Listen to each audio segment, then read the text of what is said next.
Everyone, welcome back. You're listening to the Hot Pot, and today we've got a very special show for you. Believe it or not, today is actually the 100th episode of the Hot Pot. So we've been doing this since 2019 in the fall, I think it was, about every week. So, it adds up. But here we are, 100. And to celebrate, we brought a special guest. But before that, I am your host, DJ Big Mac. And as always, I'm joined with DJ Andy. Good to be here. As well as DJ Matt. That's right. And we are the Hot Pot, where we talk about all things Asia. And so our guest, of course, he is part of that Asia sphere of things. Yeah, so why don't you introduce yourself? Who are you? Okay.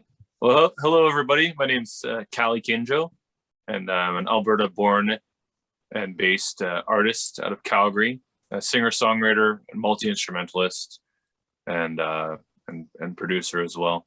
And for the last few years, I've been living over in Okinawa and collaborating with artists there as well. Well, nice to formally meet you. You do. Thank you for having me here. I'm happy to be here today. Excellent. So I actually, Matthew and myself, we were both kind of introduced to Kaley Kinjo a couple years ago. He did a show in Lethbridge.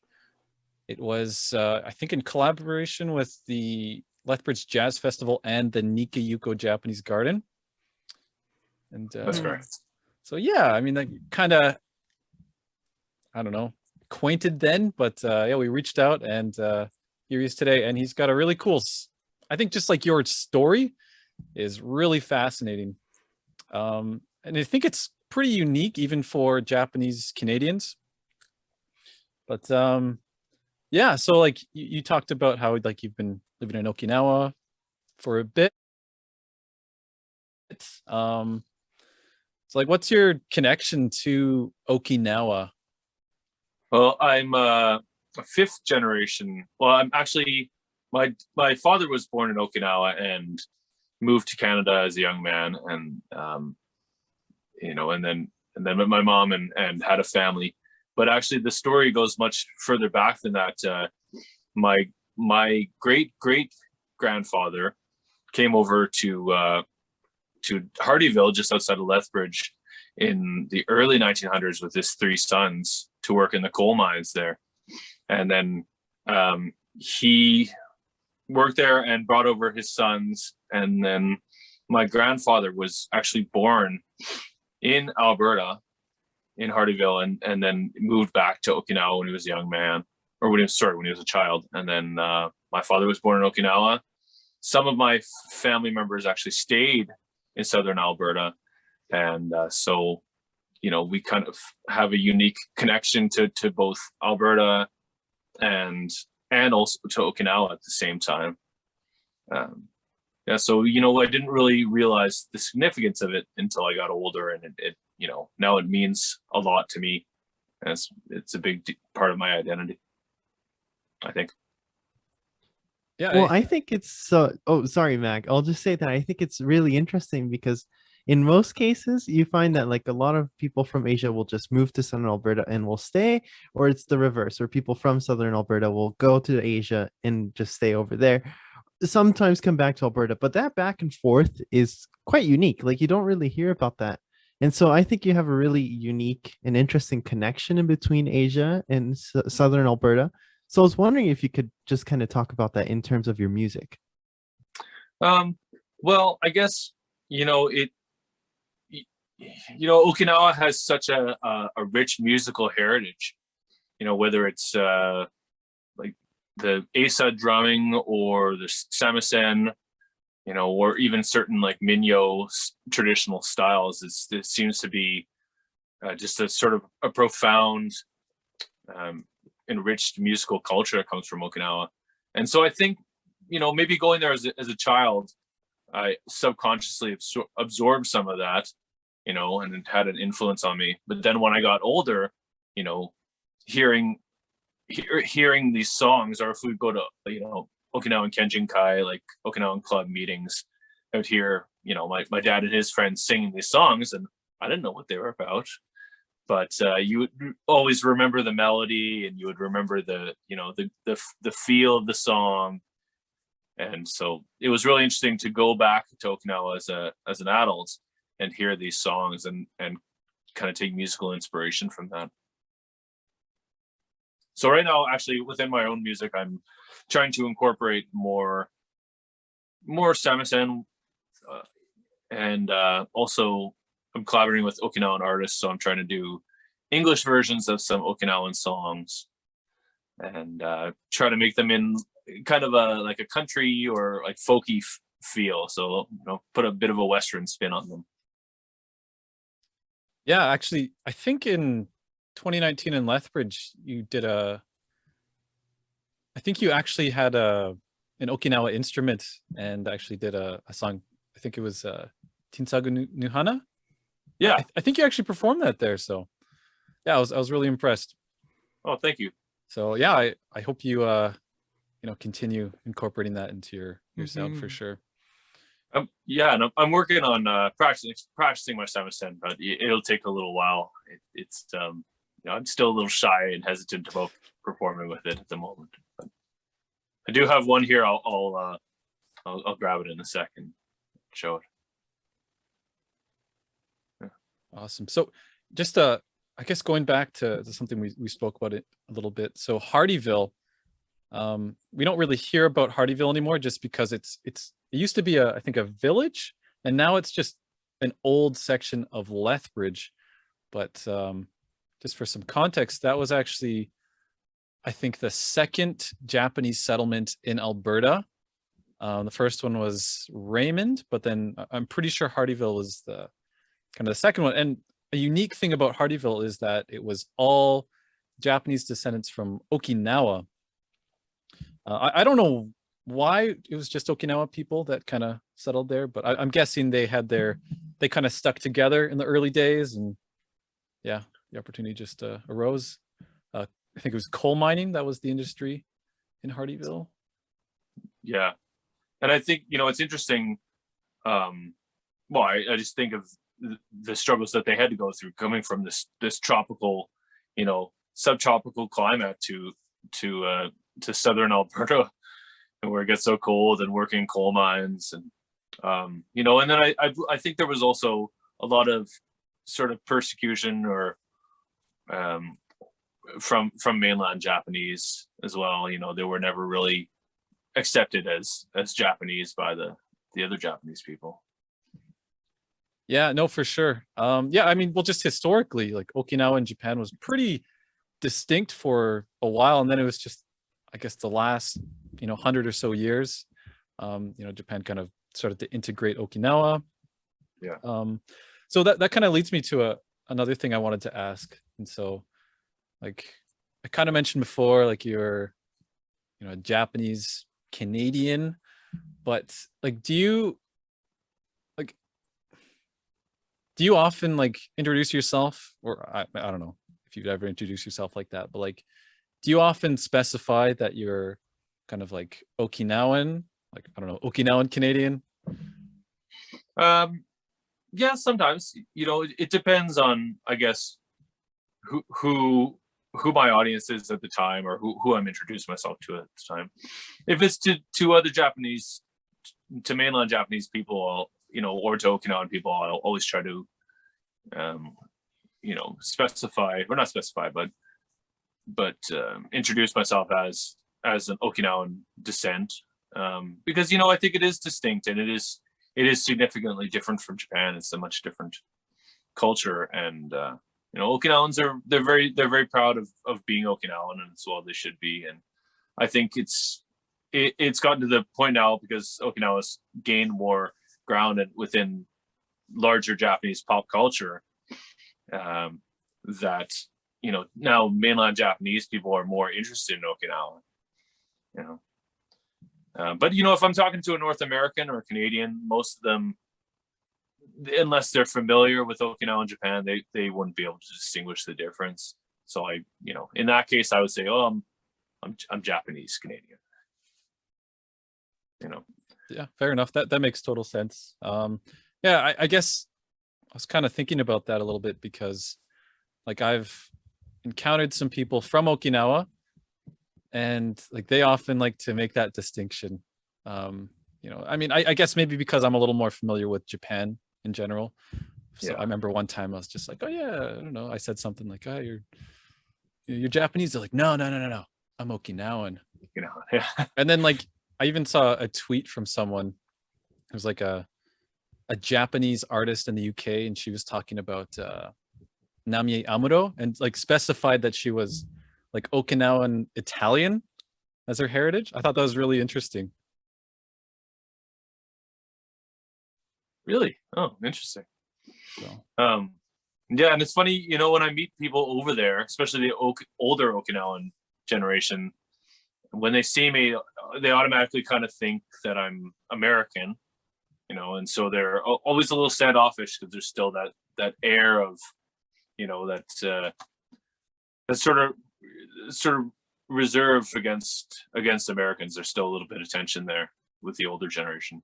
But when they find out I'm Canadian, they get a little warmer. And then when they find out I'm Okinawan, they're like, oh, like, next thing we know, we're best friends, and they're very friendly and smiley. So it's interesting to see that switch.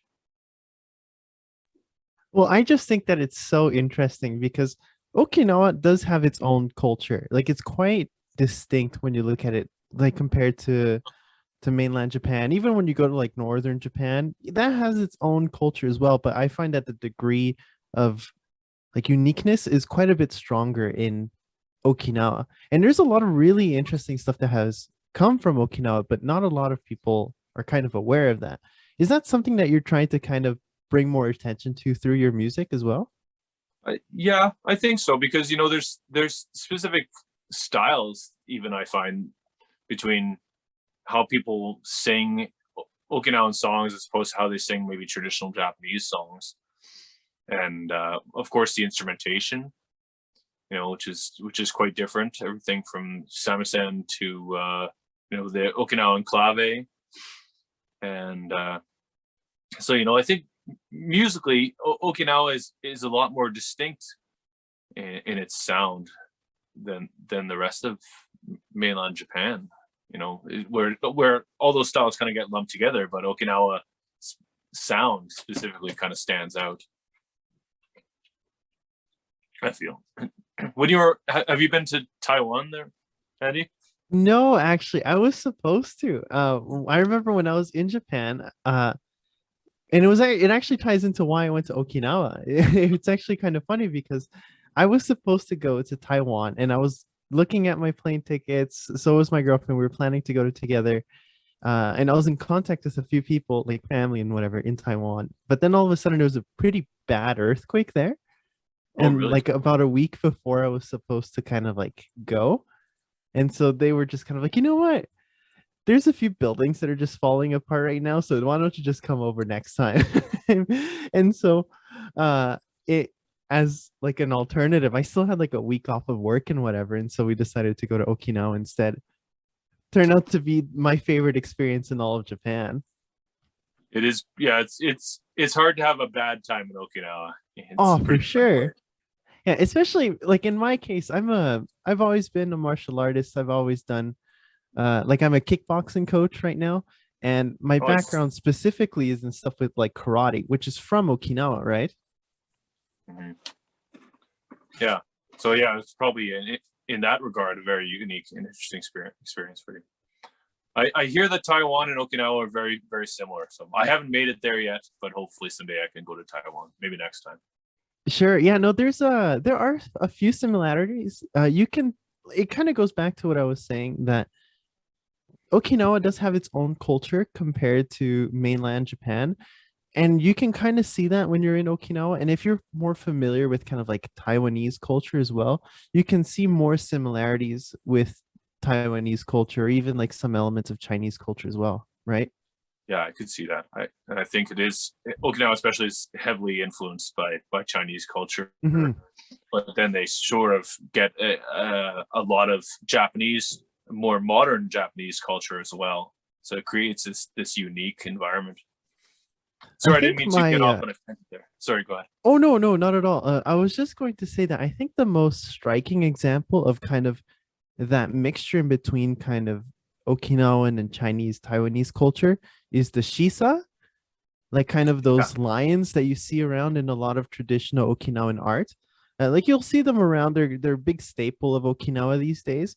But you can clearly see a connection between like those Okinawa shisa and the Chinese lion dogs, I believe is what they're called. Yeah. Yeah. Mhm. Yeah, for sure. And that's definitely one thing that stands out. yeah, and going just a bit of a lighter question, because we are talking about kind of the stuff that makes Okinawa unique. Here on the Hot Pot, we end up talking a lot about the food of Asia, as the name implies, as the name of the show implies. Okinawa itself has quite a lot of unique food as well. So I was wondering if you just had anything striking that you really prefer from Okinawa. Oh man, I mean, I never have a problem eating well over there, but you know, when I'm there with my dad, he's always very health conscious, especially when it comes to diet. So he really likes Goya, which is like this bitter melon, like bitter gourd. It looks like a cucumber, but like a bumpy cucumber. And then when you eat it, it's really bitter. So you have to like soak it in salt water, and they cook it in this stir fry with tofu and like katsuobushi and like lots of other veggies. So it's a lot of stir fried vegetables, and then of course Okinawa soba, which is really good. But one weird thing about Okinawan dishes sometimes is like the traditional thing they'll put in is spam, like cuts of spam, because during the war that's the rations that they would get sometime, and even after the war, they would get like spam rations from soldiers, and so they just started incorporating it into their modern cooking. Yeah, I remember when I first went to Okinawa, the first thing that kind of really shocked me was how popular taco rice is in Okinawa. Yeah. Like it's tacos, except instead of a shell, it's just on some rice. Yeah. I was blown away, especially me because I also have like mainly Hispanic heritage, right? And so for me, I went from not seeing tacos at all in Tokyo until all of a sudden I go to Okinawa and I'm just seeing taco rice, taco rice, taco rice, taco rice. So I was just blown away by that. But I don't know if Mac or Matthew, you wanted to add something about kind of that unique part of Okinawa or anything? I think taco rice originated from Koza, from Okinawa City. Is that right? Yeah. Oh, okay. I had no idea. I was really confused as to why that was so popular there. Not complaining, but I think they specifically made it there to appeal to some of the Latin American military that were there. So they started and of course they probably just didn't have taco shells. And they're like, well, we'll just make taco rice. Close enough. As long as there's some sort of taco meat, I'm sure all the Hispanics are happy. Yeah. Oh, and it's good. I almost prefer it sometimes. Oh my God, me too. I make that at home all the time. Yeah, it's delicious. Yeah, there's definitely not a shortage of rice. I didn't see a lot of tortillas though when I was in Japan, but actually leads me to another question. So you kind of mentioned about some like Hispanic military, I think, but I know that there's a big connection to South America and Okinawa. Like a lot of people from Okinawa, they traveled across the world, and a lot of them ended up in South America, like especially Brazil we hear about. So is there actually like a noticeable South American population in Okinawa? It's harder to find, but I think in that regard, there is a very distinct like Okinawan and of course like second generation Japanese population in South America or in Latin America, specifically, like you said, Brazil and Peru, Argentina. Peru, actually, I think their prime minister or their president is Japanese descent. Their current prime minister is from Japan. Oh, of Japanese descent, I believe. Yes, yeah, you're right. Yeah, so it's, when we went to the last World Okinawan Festival a few years ago, it was really, really strange to see so many clearly Asian people walking around, but they're speaking Spanish, and they have even the Spanish, or Latin nuances, and these Latino characteristics. It was took a little getting used to. It was quite funny. There's actually a little fact about that. There's actually a few, like a decent community of like those Japanese people from Latin American countries here in Southern Alberta as well. Oh, really? And yeah, I've met quite a few here in Lethbridge as well. And I remember the first time I met a family like that, I was really shocked because I have my Taiwanese heritage and everything, but it was so interesting. I was at an event with my mom and I was talking to this Japanese family, but we were speaking in English to them. And then all of a sudden the dad turns to their son and just starts speaking pure Argentine Spanish. I was just, my socks were blown off. It was hilarious. Yeah, it's not what you're expecting. It's almost counterintuitive. Yeah, and I guess the reverse of what I was asking earlier. There's obviously a noticeable population of Japanese expats or its descendants in South America, and I actually read somewhere that there's the only, I guess, center for the preservation of the Uchina-Guchi, the Okinawa language, is actually located in Brazil. Okinawa does not have a center like that, just for the preservation. Yeah, that's interesting, and a bit surprising. Every time I go to Okinawa and I meet, every time I go back to Okinawa, I always seem to meet more people from South America. So maybe it's a much larger population than I even realize. So I mean, yeah, that's just something I read, but I can't remember exactly where that was. Sao Paulo, maybe. But yeah, interesting. But yeah, I guess going along with kind of South America and Okinawa, there's a pretty interesting artist that you've actually collaborated with and I think performed with at some point, and that's Mr. Shroma, Alberto Shroma. Yeah, yes, yeah, that's correct. So the way it's kind of a bit of a funny story. The way I met Alberto was my family in Okinawa. They run a very famous bakery in Shuri called Kinjo Bakery, and it's actually the oldest bakery in Okinawa. It was established in 1952 by my grandfather, and it's been in operation the whole time. So pretty much all my family over there has worked for the bakery at some point in time. And my uncle met Alberto Shroma because at the time Alberto was teaching taiko or traditional A-side drumming, and so they met that way. And my uncle was taking lessons from Alberto, and they just kept in touch. And when we got older, and my uncle, knew that we were musicians, he wanted to introduce us to Mr. Shroma, and Alberto and I since have become friends. We've collaborated, and I've worked with his band Diamantes, performed with them over there, and also co-wrote some songs with them on an album they put out just a few years ago. Yeah. So Alberto was born in Peru, and sorry, I didn't mean to interrupt.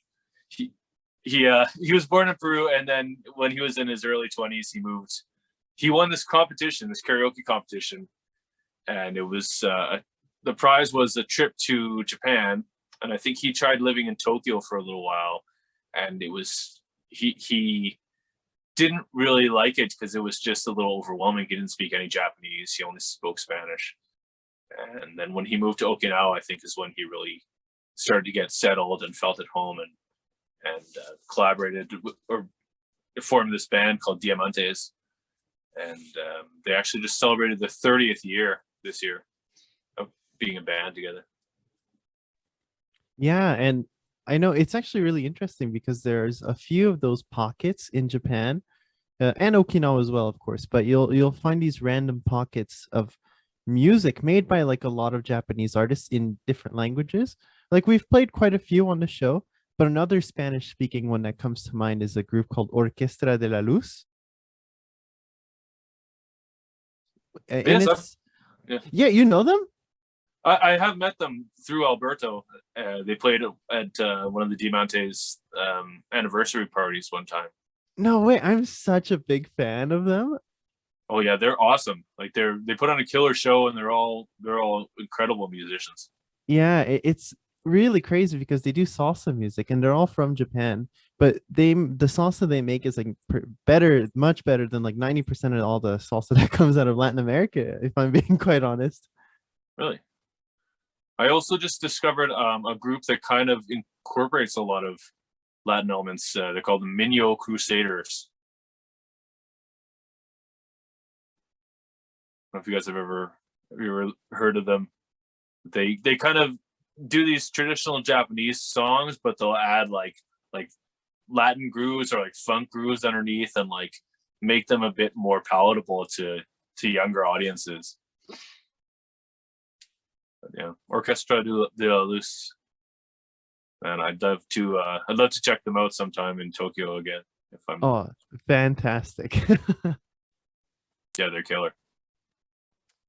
There's another group that I don't think they have a strong Okinawa connection, but they're called Anata Bolivia.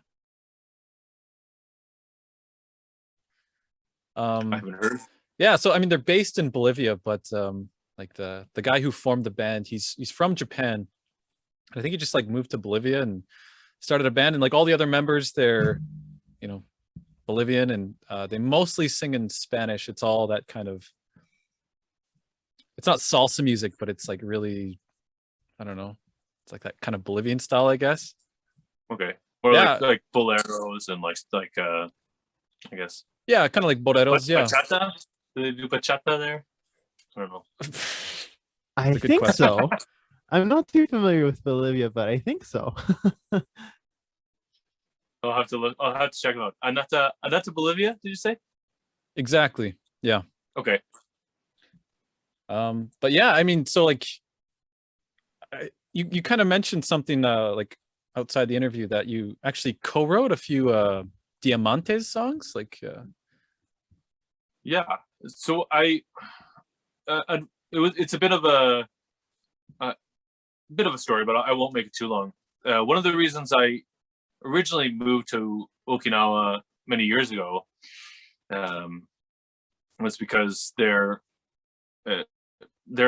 guitarist unfortunately passed. Like he passed away under sort of mysterious circumstances. They were taking I think the band was taking a cruise ship boat from I think it was from Okinawa to Taiwan, and they did the show, and then when they went to go get off the boat, they couldn't find him. He wasn't anywhere to be found, and so they still never really got much closure of that. And it's quite a sad story because he was really an incredible musician. So one of the main reasons that I first started working with Diamantes was because they wanted me to join them and play guitar with them. In the end, they didn't end up getting any guitarist to replace him. I think just because it was such big shoes to fill, and it just didn't feel right for them, which is understandable. But through that course of things, I ended up co-writing some songs with them on one of their albums, and then as a result, after that, just continued to do shows and work with Alberto. And since then, he's kind of been a good mentor and guide for me for traversing my way through performing in Japan and Okinawa. That's wow. That's a pretty interesting story about the guitarist there. But No, I think that's really cool because, like, I mean, Diamantes, they're actually, from what I understand, they're like a fairly popular group in Okinawa, and like even outside of Okinawa, like I guess mainland Japan, they've got some popularity there too. Yeah. But just with the music scene in Okinawa, maybe it's because Okinawa is fairly small, but I get the sense that it's kind of like a close knit community. I don't know if you felt that at all. Like you meet one musician, then you, I don't know, meet a lot of them. Yeah. No, I think you're right. I wouldn't say it's a close knit community, but it's certainly not a closed community. You know, they're always very welcome and receptive to me, and always very encouraging. And it seems like, you know, there's not that many degrees of separation between people that I know and then who know other people, you know, and so it's kind of it's a pretty quick hop, skip, and jump to get to that next person that you know through mutual acquaintances. But and Shroma-san is always really good about that. He's always introducing me to lots of different people, and everywhere we go, people want to stop and get a picture taken with them, or talk to him for a bit. But he's always really good about that kind of thing. Are there any other, I guess, big Okinawa artists you got to meet while you were there? I have met members of Begin, and then we actually got permission. My brother and I got permission to cover one of their popular songs, so we did an English version of that. That isn't released yet, but I'm hoping to release next year sometime in advance of the World Okinawan Festival. Also, I worked with an artist named Miyazawa from a band called The Boom. So Miyazawa himself he's not Okinawan, but as a young man, he was really inspired by Okinawa and wrote this song called Shima Uta, which has now almost become like an anthem for Okinawan culture. I think it's probably one of the most famous Okinawan songs, you know, modern, recent times anyways. And so, yeah, I performed with Mr. Miyazawa and you know, a number of times and got to meet his band. Is he like just doing a solo thing now, or is he kind of doing both with The Boom? And no, I think The Boom, they like finished their, I don't know, they split, but I think it was all peaceful, of course. I was looking for a more eloquent word. But yeah, he's just doing a solo thing, and then he's working with an artist from Brazil, named Claudia Oshiro, who's of Okinawan descent. And I think they just finished a tour of Japan, actually.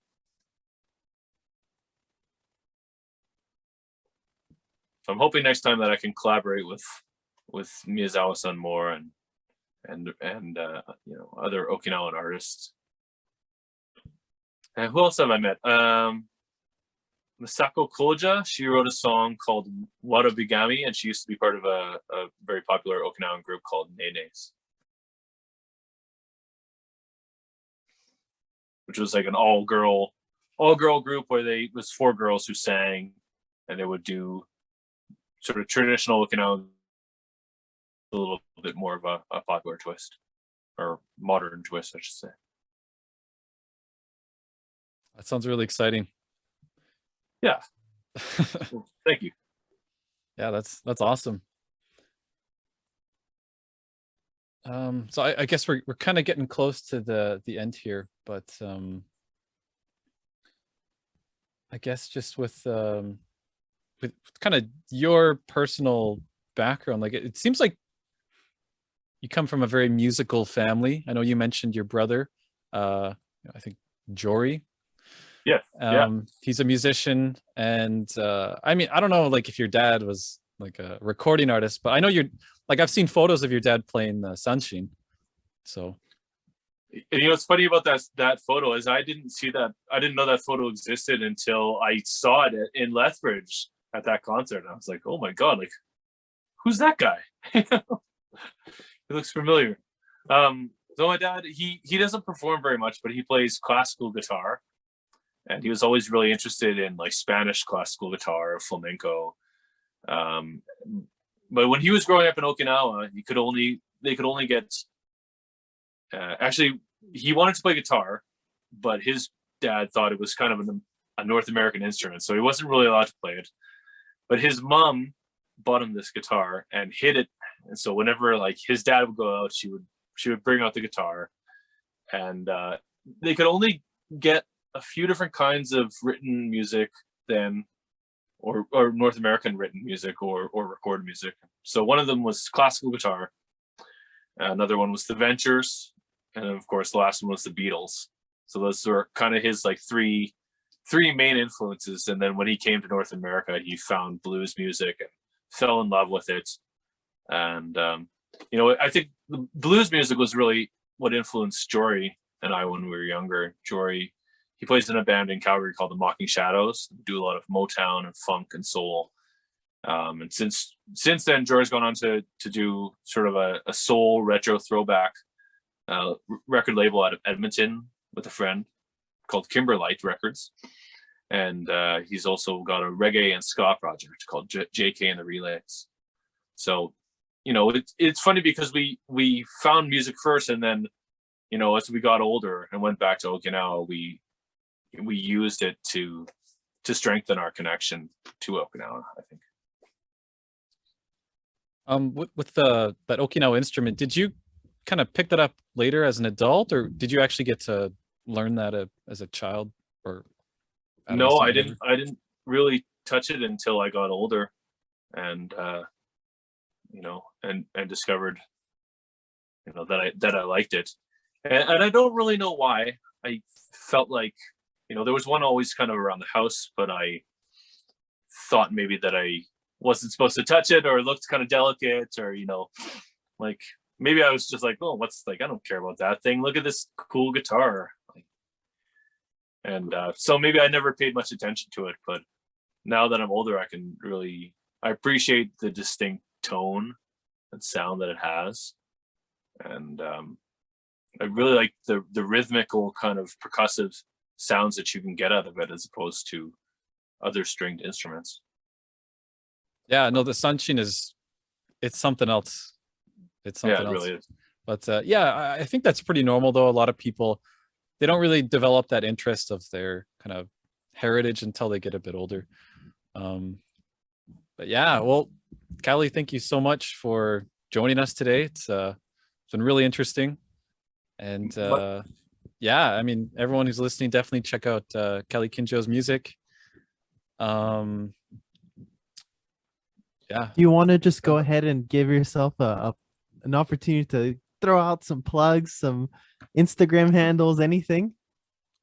Sure. Yeah. Okay. Well, thanks again for having me on the show today, guys. I really appreciate it. It's nice to connect. And if you're interested in checking out more music, please check out kaleykinjo.com. It's KaleyKinjo, or you can find me on Instagram under the same handle, or Facebook.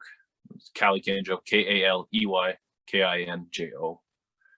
And or please search the Kinjo brothers online, and you probably have to click through a few sushi places to get past it. But Kinjo brothers, we'll perform in Calgary